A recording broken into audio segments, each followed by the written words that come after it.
दोस्तों, इस बात में कोई भी शक नहीं है कि दुनिया में सबसे ज्यादा अलग प्रकार के जानवर अमेज़न के जंगल में पाए जाते हैं।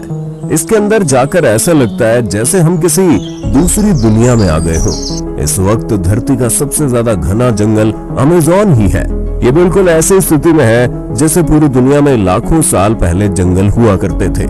कई लोगों का ये भी मानना है कि अमेज़न के जंगलों की गहराई में आज भी डायनासोर जैसे जीव जिंदा हो सकते हैं। जितना बड़ा और घना अमेज़न का जंगल है, वो उतना ही ज्यादा रहस्यमय भी है। आज तक लोगों को ये नहीं पता कि ये जंगल बना कैसे, क्योंकि ये दुनिया के किसी भी जंगल से बहुत ज्यादा अलग है। लेकिन माना जाता है कि इससे बाहर से आए किसी ने बनाया। आज हम आपको कुछ बताएंगे इनके बारे में, तो बने रहिए वीडियो के एंड तक। दोस्तों, अमेज़न जंगल का नाम सुन के आपके दिमाग में सबसे पहले सांप आते होंगे, क्योंकि यहाँ पर सांप की सबसे ज्यादा प्रजातियां मिलती है, जैसे कि एनाकोंडा, पाइथन, कोबरा और कई अलग अलग सांप। साथ ही यहाँ के एनाकोंडा बाकी देशों के एनाकोंडा से ज्यादा बड़े होते हैं। कुछ का मानना है कि अमेज़न के जंगल में प्राचीन वक्त के सांप भी मौजूद हैं, क्योंकि इसका क्लाइमेट और नेचर बिल्कुल वैसा है जैसे लाखों साल पहले धरती का था, और वैसे सपनों को देखे जाने की बात भी होती रहती है। इस जंगल में बुलेट एंट और साथ ही और भी कई अनोखे जानवर हैं, जो कि बस अमेज़न में ही मिलते हैं। अमेज़न में कई जानवरों पर रिसर्च की गई है, पर फिर भी आज तक अमेज़न के आधे से भी कम हिस्से को ही हम देख पाए हैं। अमेज़न का 75% हिस्सा ऐसा है जहां आज तक इंसान पहुंच नहीं पाए, क्योंकि ये बहुत ही ज्यादा घना है और इतने अंदर तक टेक्नोलॉजिकल सामानों को लेकर जाना नामुमकिन है। साथ ही जैसे कि हमने कहा, इसका क्लाइमेट लाखों साल पहले की पृथ्वी जैसा है, तो वैज्ञानिक इसके साथ छेड़छाड़ करके इसे बर्बाद नहीं करना चाहते।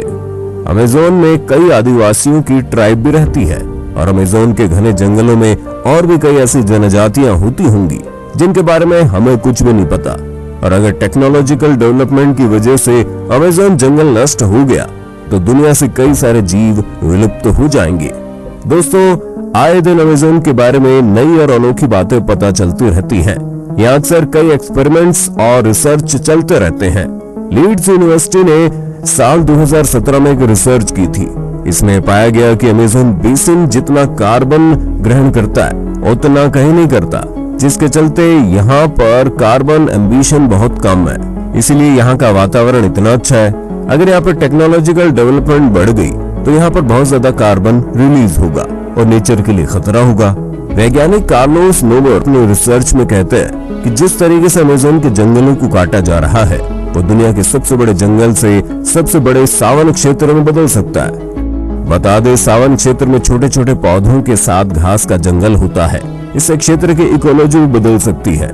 अमेज़न के जंगल 9 देशों से होकर गुजरते हैं। इन जंगलों का करीब 60% ब्राजील, 13% पेरू, 10% कोलंबिया और बाकी का हिस्सा Ecuador, Guana, Venezuela, Bolivia, Suriname और फ्रेंच गुआन से होकर गुजरता है। बता दें कि पृथ्वी पर जितने जीव हैं, उसके 1/3 को एक साथ आप अमेज़न के जंगल में देख सकते हैं। यहाँ 390 अरब पेड़ हैं, जिसमें 16,000 से ज्यादा उनकी प्रजातियां हैं। इतना ही नहीं, यहाँ 400 से ज्यादा आदिवासी जनजातियां भी रहती हैं।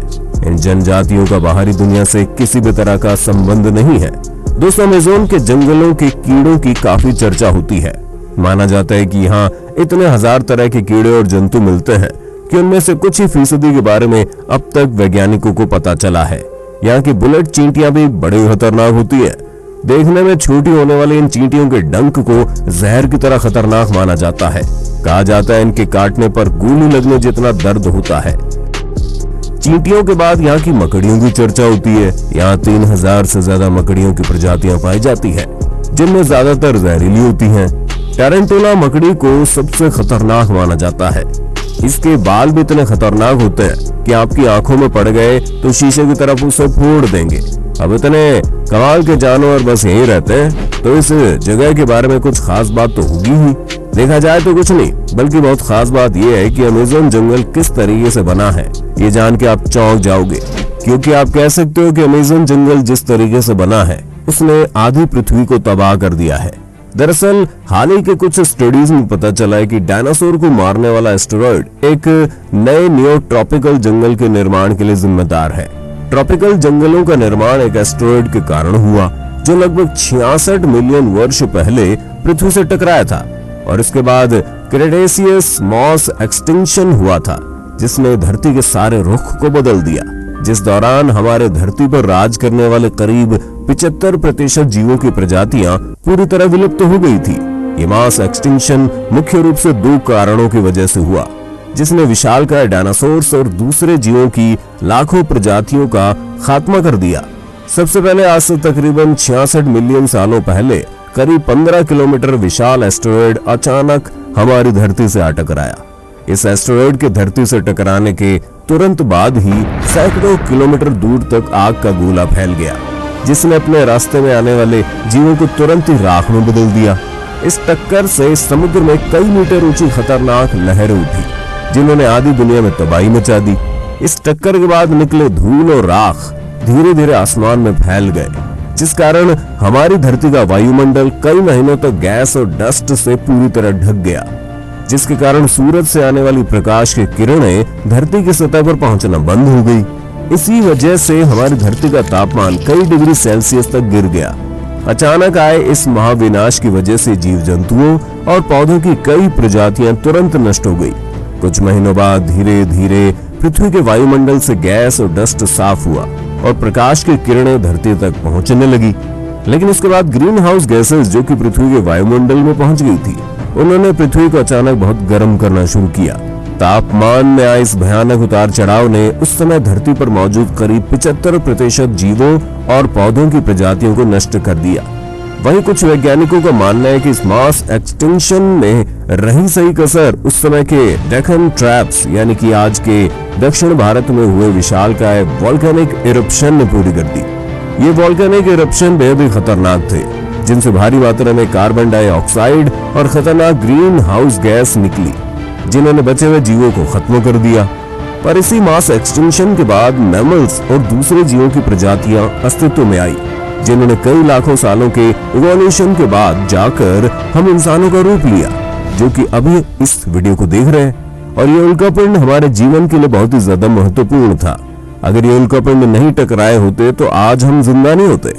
और ये उल्कापिंड ही वो कारण है कि अमेज़न फॉरेस्ट इतना ज्यादा घना है और इसके अंदर कई अनोखे जीव रहते हैं। दरअसल आज जहाँ अमेज़न जंगल है, वहाँ पर डायनासोर के समय में बहुत ही ज्यादा बड़े बड़े पेड़ हुआ करते थे, लेकिन कई शाकाहारी डायनासोर थे जो कि इन पेड़ों को खाते थे, जिसके चलते इन पेड़ों को कभी अच्छे तरीके से बढ़ने का मौका ही नहीं मिला, क्योंकि डायनासोर उन पेड़ों को खा जाते थे। लेकिन जब उल्कापिंड गिरा तो डायनासोर पूरे तरीके से विलुप्त हो गए, जिसके बाद इन पेड़ों को खाने वाला कोई भी नहीं था। लेकिन ये जो उल्कापिंड था वो बिल्कुल सटीक अमेज़न जंगल के ऊपर गिरा था, जिसके चलते ये जंगल की हालात पूरे तरीके से गायब हो गई। यहाँ कोई भी जीवन नहीं बचा और साथ ही ये जगह पूरी रेडिएशन से भर गई। ये उल्कापिंड की गर्मी इतनी ज्यादा थी कि उसने हर एक पेड़ पौधों को जला दिया। माना जाता है उसने जमीन पर बहुत ही बड़ा गड्ढा बना दिया था। लेकिन समय के साथ साथ धीरे धीरे वहाँ की स्थिति शांत हुई और वहाँ पर जीवन फिर से पनपने लगा। इस बार उन पेड़ पौधों को उगने से रोकने के लिए कोई भी डायनासोर जैसा जीव नहीं था, जिसके चलते पेड़ पौधे बहुत ही ज्यादा तेजी से बढ़ गए। और आप कह सकते हैं कि जिस रेडिएशन ने इस जगह को तबाह किया, उसने इन पेड़ों को उगने में और ज्यादा मदद की। अमेज़न रेन फॉरेस्ट की जमीन सबसे ज्यादा फर्टिलाइज्ड जमीन मानी जाती है। जो उल्कापिंड धरती पर गिरा था वो करीब 12 किलोमीटर बड़ा होगा। और देखा जाए तो अब के समय में real main Amazon rain forest 12 kilometre area में फैला हुआ है और ये जंगल अपने आसपास के जंगल में काफी ज्यादा अलग दिखता है। अगर आप ऊपर से देखो तो आप क्लियरली बाकी जंगल और अमेज़न रेन फॉरेस्ट के बीच का अंतर देख सकते हो। अमेज़न रेन फॉरेस्ट के अंदर कई ऐसी खास वनस्पतियां और खास तरीके के पेड़ हैं जो कि पूरी दुनिया में और कहीं नहीं मिलते। और अमेज़न रेन फॉरेस्ट के बहुत ही ज्यादा गहराई में क्या है ये कोई नहीं जानता, क्योंकि किसी ने इसे पूरी तरीके से देखा ही नहीं है। हो सकता है उल्कापिंड की वजह से इसके अंदर पूरी एक अलग दुनिया बन गई हो।